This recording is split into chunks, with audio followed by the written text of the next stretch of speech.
তো হ্যালো বন্ধুরা, আমরা আবারও চলে এসেছি জিটি মল। সেই জিটি মল যেখানে বিভিন্ন রকম আসবাবপত্র, আমরা নিত্য প্রয়োজনীয় জিনিস, গ্রসারি সেকশানে ঢুকে যাওয়ার পরে সেখানে আমরা প্রথমে ভাবলাম কোনো কিছু খাওয়ার জিনিস কিনবো, যেমন বিস্কুট, চানাচুর কোনো কিছু কিনবো, কিন্তু তারপরে দেখলাম সেখানে জিনিসপত্রের এত দাম আমাদের কিডনি যন্ত্রণা করলো। তারপরে আমরা কি করলাম, না ভাবলাম এসবে থাকা যাবে না।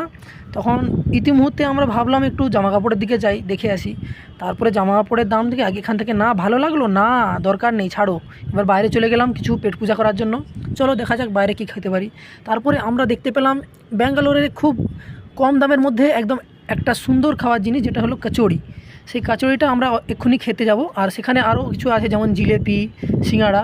যেমন জিলেপিটা খুব পছন্দ হয় আমাদের, কিন্তু এখানকার জিলেপি ভালো না হয় আমরা খাই না। কিন্তু এখন আমরা খেতে চলবো কচুরি।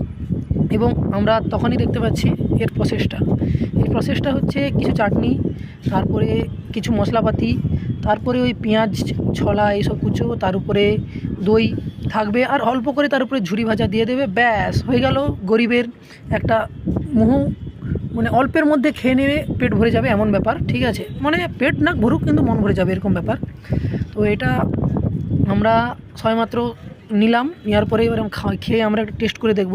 প্রথমে আমরা এটা তুলে দেবো প্রশান্তর হাতে, যে হচ্ছে এমন একজন মানুষ, ঠিক আছে, উনি হচ্ছে মিষ্টি দোকানে যেও লঙ্কা চাইতে পারেন, মানে লঙ্কার প্রতি এতটাই অ্যাট্রাক্ট হয়ে গিয়েছে, মানে মিষ্টি দোকানে গিয়েও লঙ্কা চাইতে পারবে। তারপরে আমরা খাবারটা প্রশান্তকে টেস্ট করার পর সে বললো ঠিকই আছে। তারপরে সরাসরি আমরা সমীরণকে দিয়ে দিলাম, ঠিক আছে। তাহলে সমীরণ খাওয়ার রিয়াকশানটা না দিতে পেরে শুধু আমরা বারবার বলতে ও হালকা করে রিয়াকশানটা দিল, আর কিছুই না। আমরা খাওয়া দাওয়া তাড়াতাড়ি সেরে নিলাম, সবাই যে যার পেমেন্ট করে দিলাম। পেমেন্ট করে দিয়ে সময় হয়ে যেতে আমরা আবার চলে যাচ্ছি হোস্টেলে। টাইম শেষ হয়ে গেছে, রুমে চলে যাচ্ছি এখন। Bye bye.